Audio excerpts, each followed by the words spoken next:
Kasihi di dalam nama Tuhan kita Yesus Kristus. Selamat pagi. Bagaimana kabarnya? Baik. Di Tuhan semua dalam keadaan baik. Dan puji syukur kita dapat berkumpul bersama memuji nama Tuhan. Dan kita diberikan kesempatan untuk membaca dan mempelajari firman Tuhan. Dan kita akan belajar firman Tuhan. Mari kita buka Alkitab kita dalam 1 Korintus pasal 6. Surat Korintus yang pertama pasal yang ke-6. 1 Korintus pasal 6. Mungkin yang agak belakang bisa maju ke depan. Agak kosong soalnya di depan ini. Adik-adik yang di situ boleh maju. Agak kosong itu biar diisi. 1 Korintus pasal 6. Kita akan baca dari ayat yang ke-9 hingga ayat yang ke-11. 1 Korintus pasal yang ke-6 ayat yang ke-9 hingga ayat yang ke-11. Jika sudah menemukannya, kita akan baca bersama-sama setelah hitungan yang ketiga. 1 Korintus pasal 6 ayat 9 sampai 11. 1, 2, 3. Atau tidak tahukah kamu bahwa orang-orang yang tidak adil tidak akan mendapat bagian dalam kerajaan Allah? Janganlah sesat, orang cabul, penyembah berhala, orang berzina, banci, orang pemburi, pencuri, orang kikir, pemabuk, pemfitnah, dan penipu tidak akan mendapat bagian dalam kerajaan Allah. Dan beberapa orang di antara kamu demikianlah dahulu, tetapi kamu telah memberi dirimu disucikan, kamu telah dikuduskan, kamu telah dibenarkan dalam nama Tuhan Yesus Kristus dan dalam roh Allah kita. Baik, mari kita berdoa. Bapa di dalam kerajaan sorga, kami mengucap syukur atas kasih setia. Kami dapat berkumpul bersama di dalam tubuh Tuhan kami Yesus Kristus, yaitu GBI Pontianak.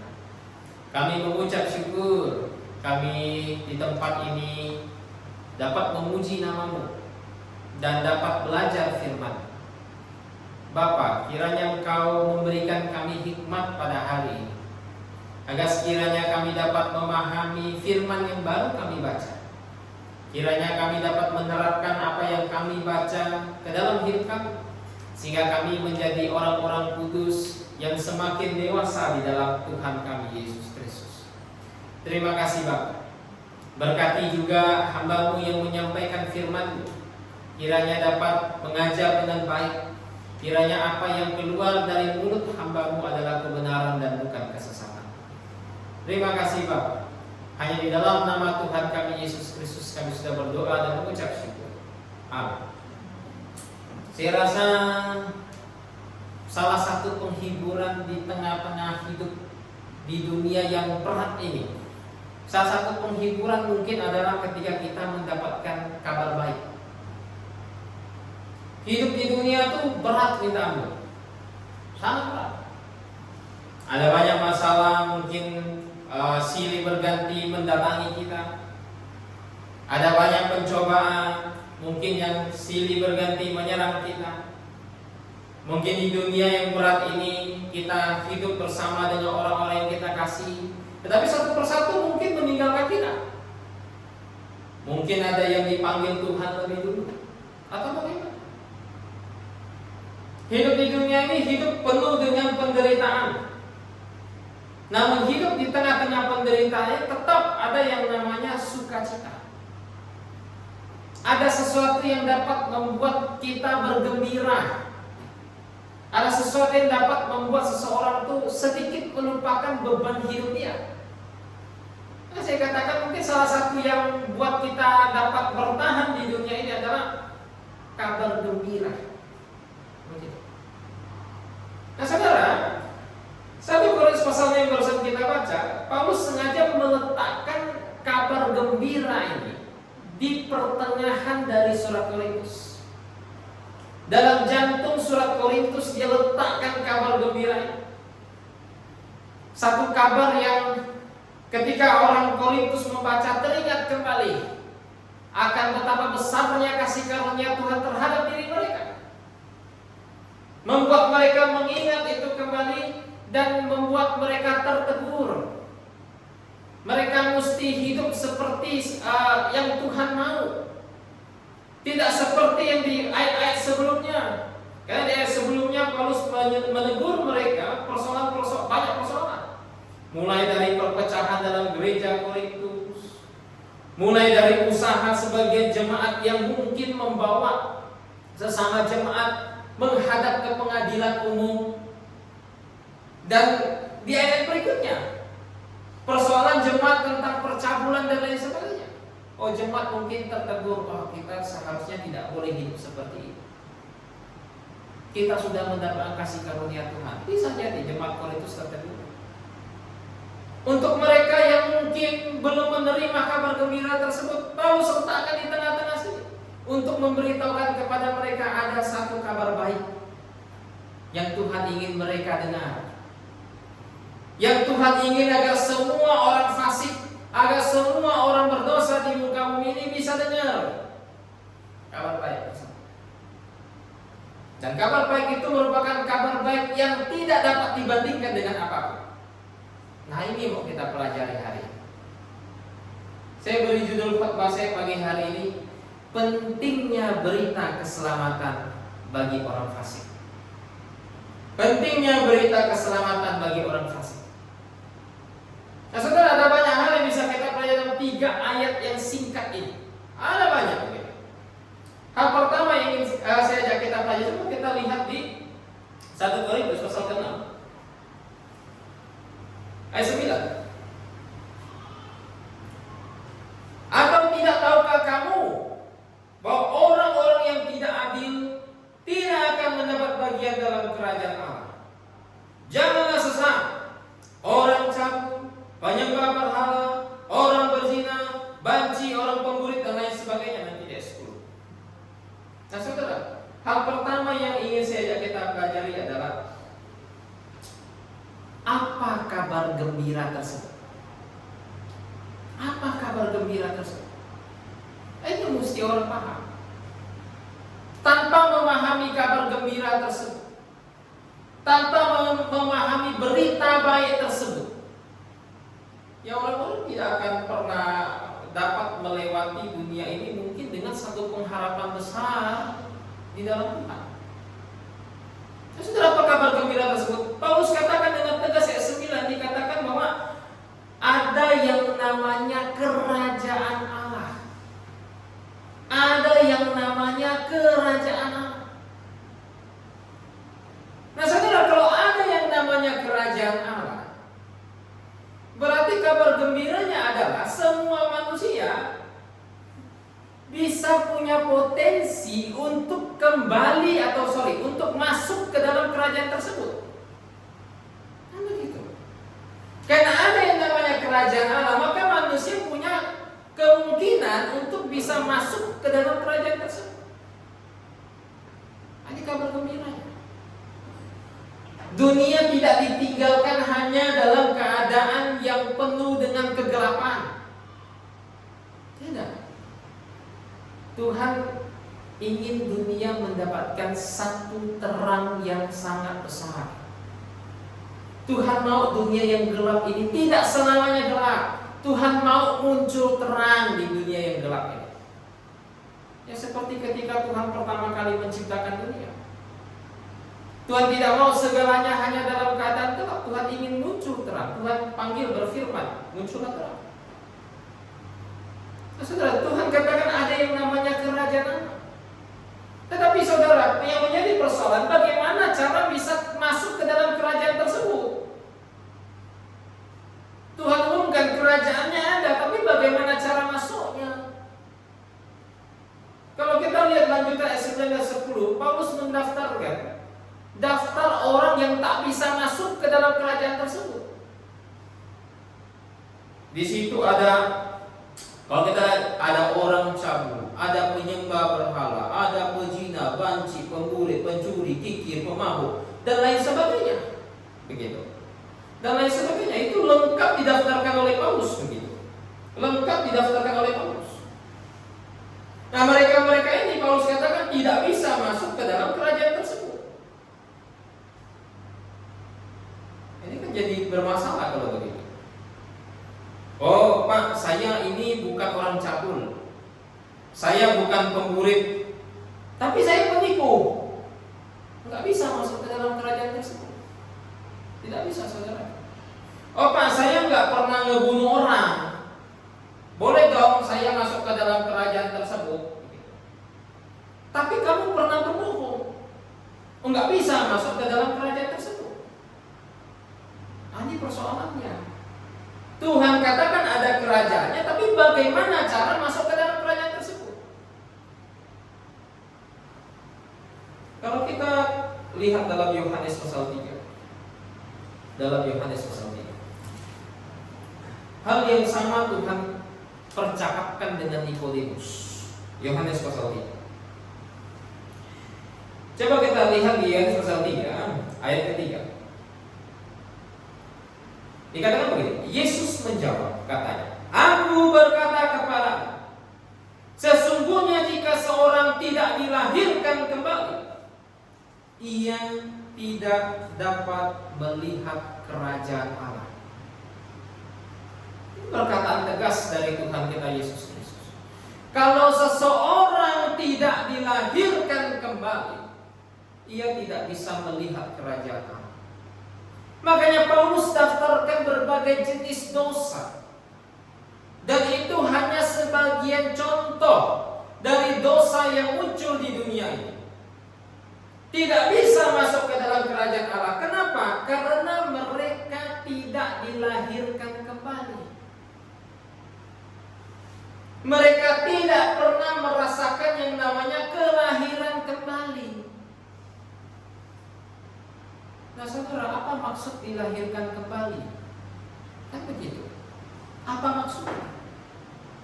Nikodemus bertanya kepada Tuhan kita, apa maksud dilahirkan kembali? Apakah artinya saya yang sudah tua ini masuk lagi ke dalam rahim ibu saya, kemudian dikeluarkan lagi, jadi dilahirkan kembali? Jadi Nikodemus sudah tua, masuk dalam rahim mamanya, keluar lagi. Tuhan katakan bukan itu yang namanya dilahirkan kembali. Bukan itu yang namanya dilahirkan kembali. Tuhan katakan dalam Yohanes pasal 3 mengenai dilahirkan kembali. Coba kita lihat lagi ayat 6. Apa yang dilahirkan dari daging adalah daging, dan apa yang dilahirkan dari roh adalah roh. Jadi Tuhan jelaskan, bukan Nikodemus, bukan masuk ke rahim mamamu, lahir lagi, bukan. Arti dilahirkan kembali adalah kamu mesti dilahirkan di dalam roh. Dilahirkan dalam roh. Tuhan katakan apa yang dilahirkan dari daging adalah daging, apa yang dilahirkan dari roh adalah roh. Apa maksudnya dilahirkan dari daging?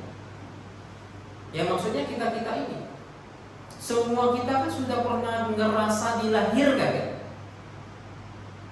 Kalau belum repot, kamu siapa kalau gitu? Yang duduk ini siapa gitu? Setiap dari kita sudah pernah dilahirkan oleh orang tua kita. Ada yang dilahirkan tahun 94, ada yang dilahirkan tahun 92, ada yang dilahirkan tahun 2005 misalnya. Itu dilahirkan dari daging. Dan apa yang dilahirkan dari daging adalah daging. Kita manusia. Tapi apa yang dilahirkan oleh roh adalah roh. Itu dilahirkan kembali. Mesti lahir dari roh. Oh, gimana cara dilahirkan dari roh? Gimana caranya? Mustikah kita cari siapa tatung di luar sana yang suka kerasukan roh gitu? Lahirkan saya lagi. Mustikah begitu? Tidak, saudara. Bukan dengan cara itu dilahirkan dari roh. Bagaimana cara dilahirkan dari roh? Nikodemus pun bertanya-tanya di Yohanes pasal 3. Tuhan menjawab. Dari Yohanes pasal 3 mulai dari ayat 16 sampai seterusnya. Tuhan katakan, bagaimana cara dilahirkan dari roh? Tuhan katakan dengan cara bertobat dan percaya kepada Kristus. Inilah cara seseorang dilahirkan kembali. Inilah cara seseorang dilahirkan dari roh. Tidak ada cara lain, saudara. Tidak ada. Orang tidak bisa melahirkan dirinya sendiri, nggak bisa. Makanya untuk masuk ke dalam kerajaan Allah yang syaratnya dilahirkan kembali, kamu nggak bisa masuk dengan perbuatanmu. Nggak bisa. Tuhan, saya kan orang baik, saya kan rajin beribadah, rajin ke gereja, menghormati orang tua. Boleh dong saya masuk ke dalam kerajaanmu? Tidak bisa.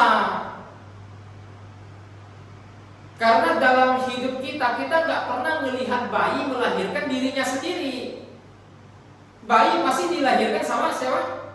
Ibunya. Kan begitu. Maka dari sebab itu, saudara, kita nggak bisa masuk ke dalam kerajaan tersebut dengan usaha kita, nggak bisa. Makanya Tuhan pakai istilah dilahirkan, bukan melahirkan. Itu beda, saudara. Dilahirkan artinya kita di posisi yang sangat pasif. Kita bertobat dan percaya Tuhan yang melahirkan kita kembali di dalam roh. Begitu. Inilah cara supaya saya bisa kembali ke dalam kerajaan tersebut, bisa masuk ke dalam kerajaan tersebut. Caranya apa? Bertobat dan percaya supaya dilahirkan kembali oleh roh. Nah, saudara, tak henti-hentinya kita gaungkan. Bertobat itu apa? Bertobat itu kan tak henti-hentinya kita kumandangkan perubahan pola pikir yang mengakibatkan perubahan tingkah laku. Ini bertobat. Kita yang dulunya mungkin menganggap dosa itu sebagai sesuatu yang menyenangkan, tidak bermasalah ketika kita melakukan dosa. Nah, sekarang kita mesti akui dosa itu sesuatu yang berbahaya, tidak boleh dilakukan, karena dosa dapat mengakibatkan hukuman kekal, mengakibatkan saya tak bisa masuk ke dalam kerajaan tersebut. Dulunya nyembah-nyembah, pegang dupa, hormat-hormat begini, sekarang mesti akui bahwa apa yang saya lakukan itu tidak benar di hadapan Tuhan. Tidak benar di hadapan Tuhan. Dan saya sekarang tahu Allah yang hidup itu yang mana. Saya sekarang tahu siapa Tuhan yang hidup itu. Dulu mungkin ketemu patung hormat, saya dulu, saya kan non Kristen jadi Kristen, ketemu patung hormat 3 kali lagi. Bayangkan kalau selorong itu ada 20 patung, bengkok juga ngomongnya. Percaya dulu ini Tuhan, ini dewa.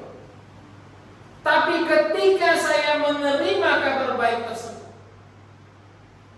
menerima kabar tentang Injil Yesus Kristus, dan saya mengakui bahwa Tuhan yang benar bukanlah patung tersebut. Saya mengakui bahwa patung tersebut sekalipun punya tangan, sekalipun punya mata, mereka tidak bisa melihat, mereka tidak bisa merawat. Ada gempa bumi, bukan dia yang selamatkan kita yang selamatkan dia. Saya akui dia bukan Tuhan dan saya mengarah kepada Tuhan yang benar. Itu tobat.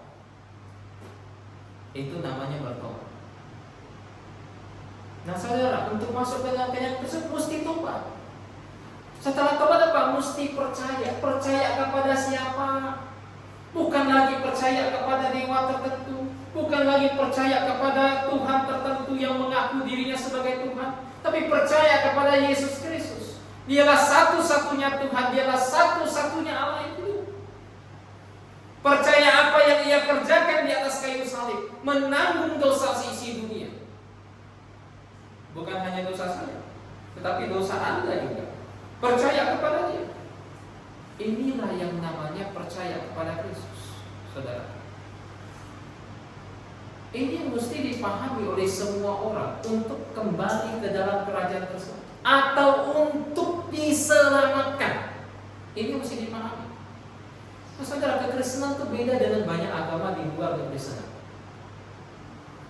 Semua agama di luar Kristen mengajarkannya orang bisa kembali ke surga, bisa kembali diselamatkan, bisa masuk ke dalam kerajaan lewat berbagai macam usaha mandiri manusia.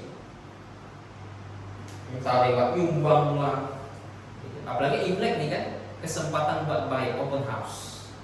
Semua yang yang miskin, miskin papa, pengemis yuk masuk makan, berbuat baik. Kekristenan mengajarkan keselamatan bukan lewat perbuatan. Kekristenan mengajarkan bahwa orang yang mau selamat mesti tahu dosa itu mesti dihukum. Ini yang diajarkan kekristenan. Agama lain mengajarkan dosa bisa dibayar dengan cara berbuat baik. Nanti di alam akhirat ada nama timbangan, ditimbang mana lebih berat, dosanya atau pahalanya. Pahalanya lebih berat, masuk surga. Dosanya lebih berat, masuk neraka. Ada film tuh diambil hatinya, ditimbang pakai bulu. Bulunya lebih berat, masuk surga. Hatinya lebih berat, masuk neraka. Ada ya film macam itu. Saudara, di surga nggak ada timbangan. Kalau ada timbangan model begitu, lebih canggih timbangan di pasar, pakai digital itu, lebih mantap lagi timbangan di pasar. Di surga nggak pakai timbangan. Semua kepercayaan luar mengajarkan seperti itu. Kepercayaan kekristenan mengajarkan dosa harus dihukum. Anda berdosa satu hal saja, Anda mesti dihukum. Itu yang diterima dunia.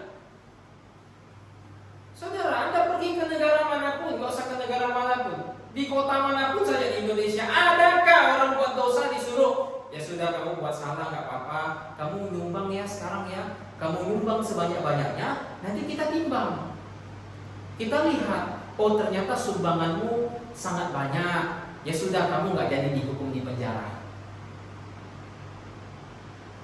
Hukum dunia saja tidak mau mengimani itu. Hukum dunia mengimani kalau ada orang membunuh masuk penjara. Lihat kasusnya bagaimana. Berat hukum mati. Cukup berat penjara seumur hidup. Itu hukum dunia. Enggak ada habis bunuh orang, ya sudah kamu buat jembatan ya. Nanti setelah buat jembatan kamu bisa bebaskan. Enak benar. Hukum dunia saja mengharuskan yang buat salah dihukum. Apalagi Tuhan. Kamu buat salah sekecil apapun, dosa terkecil sekalipun, hanya bohong saja, kamu sudah layak dihukum Tuhan. Karena dosa mengharuskan hukuman. Ini yang diajarkan kekristenan.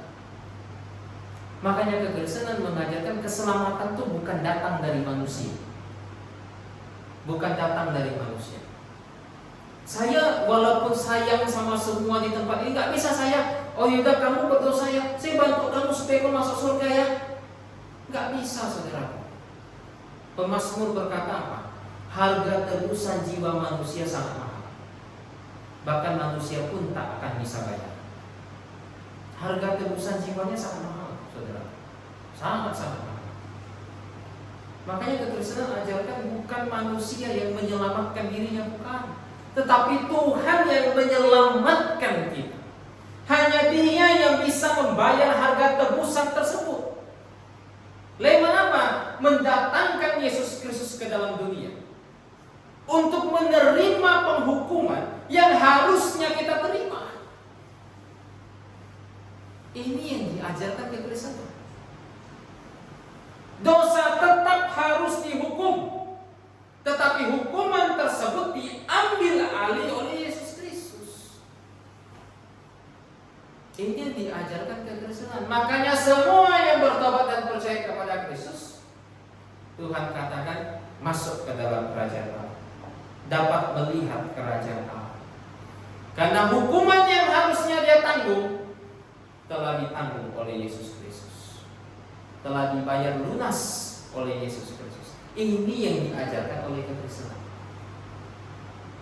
Begitu. Jadi ini kabar baiknya bahwa semua orang punya kesempatan untuk masuk ke dalam kerajaan Allah, asal mereka bertobat dan percaya kepada Kristus. Asal mereka percaya dan bertobat dan percaya. Nah, perhatikan ayat 11, dikatakan begitu. Dan beberapa orang di antara kamu demikianlah dahulu, tetapi kamu telah memberi dirimu disucikan, kamu telah dikuduskan, kamu telah dibenarkan dalam nama Tuhan Yesus dan dalam roh Allah kita. Saudara, Paulus menjelaskan alasan mengapa kalau saya tobat dan percaya, saya bisa masuk ke dalam kerajaan tersebut. Paulus katakan apa? Karena kamu telah karena kamu telah dikuduskan, kamu telah disucikan, dan kamu telah dibenarkan. Ini alasan kita dapat masuk ke dalam kerajaan tersebut. Dia pakai 3 alasan yang sangat kuat di situ. Yang kita lihat satu persatu, dikatakan kamu telah disucikan. Kata kamu telah disucikan, semua dapat diterjemahkan kamu telah dibasuh. Kamu telah dibasuh. Inilah alasan kenapa orang berdosa bisa masuk ke dalam kerajaan tersebut. Kenapa? Karena kita telah dibasuh. Pembasuhannya menggunakan apa? Apakah menggunakan air PDAM Pontianak yang lagi payau beberapa hari lalu? Ya kan? Mandi pun tak mengusah gitu kan? Agak payau air. Tentu bukan lewat air itu. Bukan air jasmani yang membasuh kita. Kekristenan itu sekarang banyak ngaconya. Ada yang percaya begini, baptisan yang membasuh dosa kita, baptisan yang membenarkan kita. Ini gereja-gereja kacau ini, gereja kacau. Agustin, tadi pagi saya lagi baca-baca buku. Agustin ini termasuk salah satu orang kacau. Dia mengajarkan bayi mesti dibaptis. Kenapa mesti dibaptis? Karena mereka bawa dosa asal. Enggak hanya dosa asal, kesalahan asal. Dosa asal, kesalahan asal siapa nih? Dosanya Adam, katanya. Yang makan buah itu ditanggung kita. Nah, karena kita pikul dosa asal, pikul kesalahan asal, kesalahan awal mula, maka Agustin punya bayangan begini. Kalau begitu gimana nasib bayi, kata dia, yang mati sebelum mereka dapat dewasa. Mereka bawa dosa asal, bawa kesalahan Adam yang makan buah itu loh. Akhirnya Agustin pikir, mesti dibaptis supaya dilahir barukan, sehingga bayi kalau dia mati masuk surga. Kata Agustin. Dipercaya oleh banyak gereja yang kacau-kacau. Makanya bayi dibaptis. Saudara, ketika Tuhan berkata kita masuk ke dalam kerajaan Tuhan, kita diselamatkan karena dibasuh, itu bukan dibasuh oleh air jasmania. Mau kau dibaptis sampai gila di pasir panjang Sikawan pun gelombang laut sangat besar, itu tidak membasuh dosa kamu. Tidak, saudara. Makanya kebodohan gereja-gereja membaptis bayi. Ketika Paulus berkata kamu telah dibasuh, dibasuh dari apa kita? Tentu dibasuh dari dosa, dibasuh dari kekotoran rohani kita. Tapi dibasuh oleh apa? Kita dibasuh oleh darah Yesus Kristus. Ini yang membasuh kita. Begitu. Makanya dalam surat Efesus Paulus katakan bahwa oleh darah Kristus kita beroleh pengampunan. Maka dari sebab itu saya sering katakan, Yesus itu tidak boleh hanya sekedar mati untuk menyelamatkan kita. Tidak boleh. Kalau dia hanya sekedar mati, ya dia bisa mati dengan cara yang tidak menumpahkan darah. Misalnya mati disetrum misalnya kan, tidak menumpahkan darah. Dia bisa mati dengan berbagai cara apapun yang tidak menumpahkan darah. Kena sakit jantung, tiba-tiba ada yang gak suka Yesus kasih racun, mati, tidak menumpahkan darah. Tapi Yesus untuk menyelamatkan manusia tidak boleh hanya sekedar mati. Dia mesti menumpahkan darah. Makanya darah itu sangat sering muncul di dalam perjanjian lama. Tuhan katakan korban-korban dalam kemah suci menceritakan tentang dia. Makanya sebagian besar korban di kemah suci menumpahkan darah. Kambing sembelih numpahkan darah, mesti. Lembu sembelih harus ditumpahkan darahnya, harus. Itu semua menyimbolkan Yesus Kristus yang akan datang itu. Dia harus menumpahkan darahnya di atas kayu salib. Barulah manusia bisa dibasuh dari dosa-dosa. Ini nggak boleh hanya sekedar mati, dia mesti membasuh kita, membasuh kesalahan kita dengan cara menumpahkan darah. Itulah sebabnya kita bisa masuk surga, karena dia telah menumpahkan darahnya di atas kayu salib. Tapi nggak hanya itu, saudara. Perhatikan, bukan hanya dibasuh, tetapi apa di sini? Kamu telah dikuduskan. Inilah yang membuat keselamatan kita tuh pasti. Membuat kita punya keyakinan kapan saja saya mati saya pasti masuk surga. Kenapa? Karena ketika saya bertobat dan percaya kepada Kristus, Tuhan katakan saya dikuduskan. Dikuduskan artinya apa, saudara? Dikuduskan punya pengertian mendasar tuh dipisahkan. Ketika saya bertobat dan percaya kepada Kristus, saya dipisahkan. Dipisahkan dari apa, saudara? Dipisahkan dari posisi saya yang lama. Posisi saya yang lama yang berada di bawah penghukuman. Karena sebelum saya bertobat dan percaya, saya adalah anak murka, orang yang harus dimurkai Tuhan. Tetapi ketika saya tobat dan percaya, Tuhan pisahkan saya dari posisi saya yang lama itu kepada posisi saya yang baru, yaitu yang berada di dalam Kristus. Sehingga tadinya saya beroleh penghukuman, sekarang saya beroleh hidup yang kekal. Kita dikuduskan, saudara. Tapi nggak hanya dikuduskan, dikatakan apa? Kita dibenarkan. Keselamatan itu tidak hanya bicara pembasuhan darah Kristus, tidak hanya berbicara pengudusan, tapi juga berbicara pembenaran. Apa maksudnya kita dibenarkan? Saudara, kata dibenarkan maksudnya tersebut adalah kita dinyatakan benar oleh Tuhan. Kita disebut orang benar oleh Tuhan. Ini yang dilakukan Kristus. Kristus itu seperti ketika kita sedang di dalam meja pengadilan, kita siap untuk dijatuhi hukuman oleh Tuhan karena kita berdosa di hadapan Tuhan, siap dicemplungkan ke dalam neraka. Tetapi tiba-tiba berdiri satu orang yang berkata, hentikan, hukumannya sudah saya tanggung, sudah saya ambil alih. Dia sekarang yang berdiri di hadapan kamu, dia adalah orang benar, bukan lagi orang bersalah. Dan hakim menerima pembelaan tersebut. Kita dinyatakan benar oleh Tuhan di hadapan Allah Bapa. Saya disebut orang benar. Saudara, ini namanya pembenaran. Makanya saudara, tidak ada jalan lain untuk masuk ke dalam kerajaan tersebut selain lewat bertobat dan percaya kepada Kristus. Segala jalan lain yang mungkin kita tempuh, itu semua adalah jalan-jalan palsu. Segala jalan lain yang mungkin mau ditempuh manusia, itu jalan palsu. Tidak ada jalan lain selain daripada bertobat dan percaya kepada Kristus.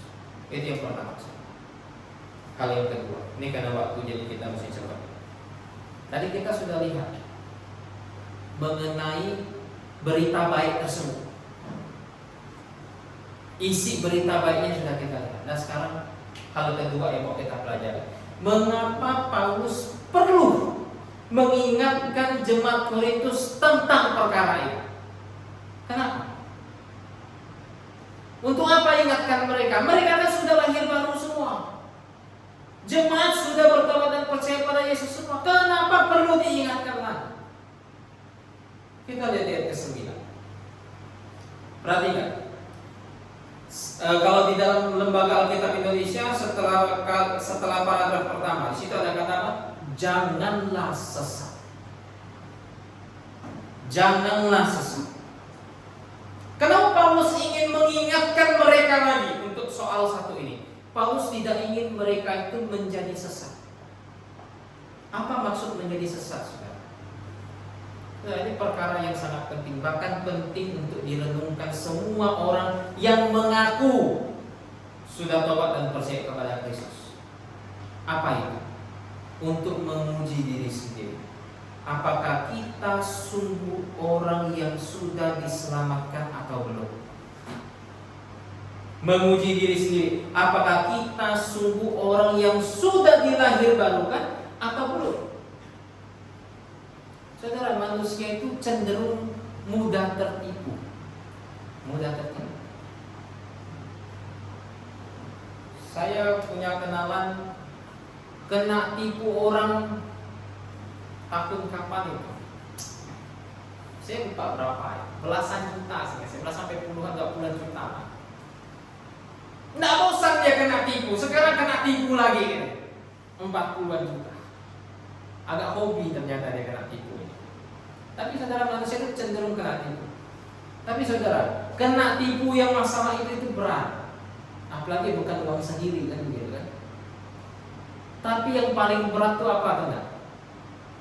Tertipu oleh hati sendiri. Saya berpikir saya sudah diselamatkan. Ini yang paling bahaya. Padahal dia belum diselamatkan. Padahal dia belum bertobat dan percaya kepada Kristus. Dia merasa dirinya sudah diselamatkan. Dia merasa dirinya sudah bertobat dan percaya. Ini yang mesti dibereskan. Makanya Paulus peringatkan mereka. Kenapa saudara? Karena jemaat Korintus waktu itu hidup seolah-olah seperti dalam keadaan mereka belum diselamatkan. Pasal 3 Paulus menyebut mereka hidup seperti orang-orang yang belum diselamatkan. Mereka Kristen duniawi. 1 Korintus 3. Paulus katakan, saya tidak bisa bicara dengan kamu seperti orang dewasa. Kamu orang-orang yang hidup dalam daging. Makanya Paulus penting ingatkan mereka. Cek. Karena kalian hidup duniawi.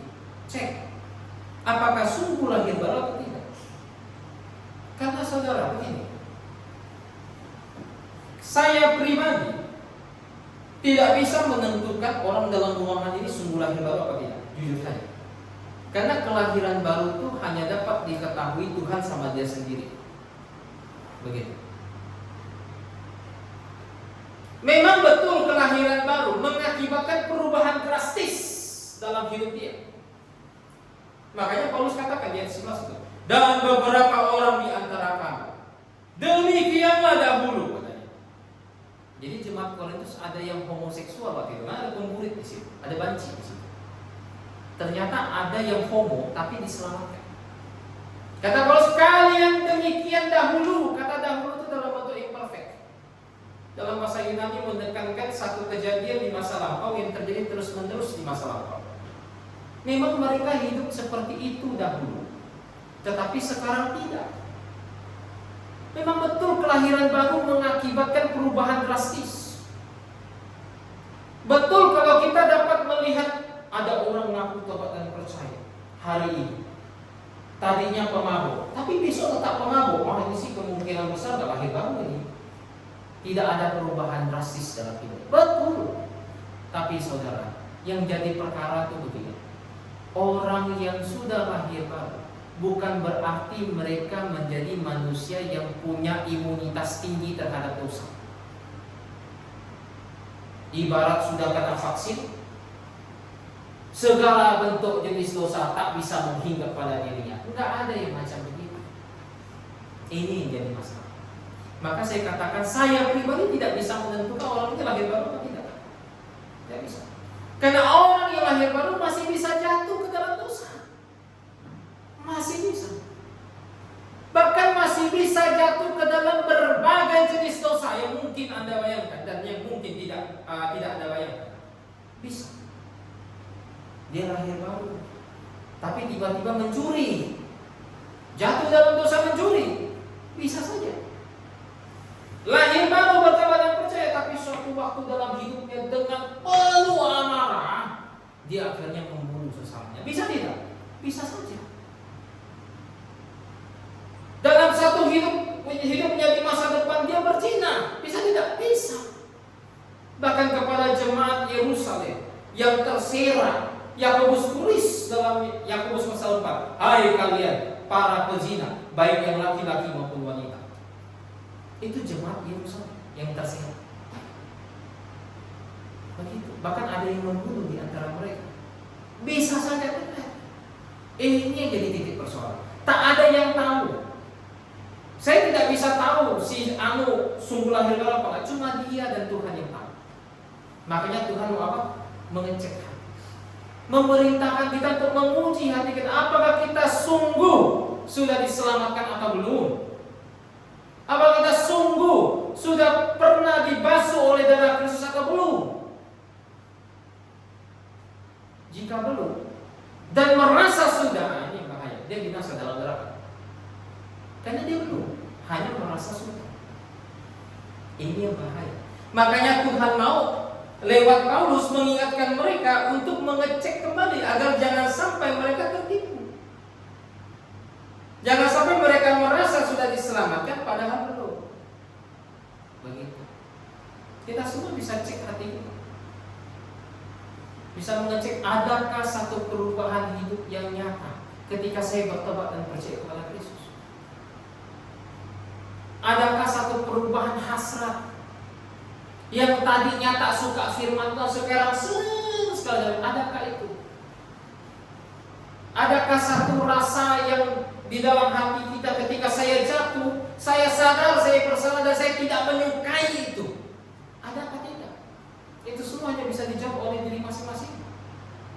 Jika tidak ada sama sekali, hati-hati. Sangat besar kemungkinan kita itu bukan orang yang sudah diselamatkan, tapi hanya orang yang merasa sudah diselamatkan. Hati-hati. Pikirkan itu, uji diri masing-masing. Ngeceknya tidak sulit. Tadi saya katakan, lihat apakah ada perubahan nyata dalam hidup kita setelah tobat dan percaya? Apakah kasih kita menyala kepada Tuhan atau tidak? Atau jangan-jangan kita setelah tobat dan percaya itu tetap hidup seperti keadaan kita yang dahulu, hidup dalam dosa, tidak rela mengorbankan sesuatu bagi Tuhan, dan lain sebagainya. Mesti kita cek masalah. Inilah sebabnya kenapa Paulus menyelipkan ini di tengah-tengah itu, di tengah-tengah setiap teguran, supaya jemaat mempertimbangkan kembali. Dan dengan harapan apa?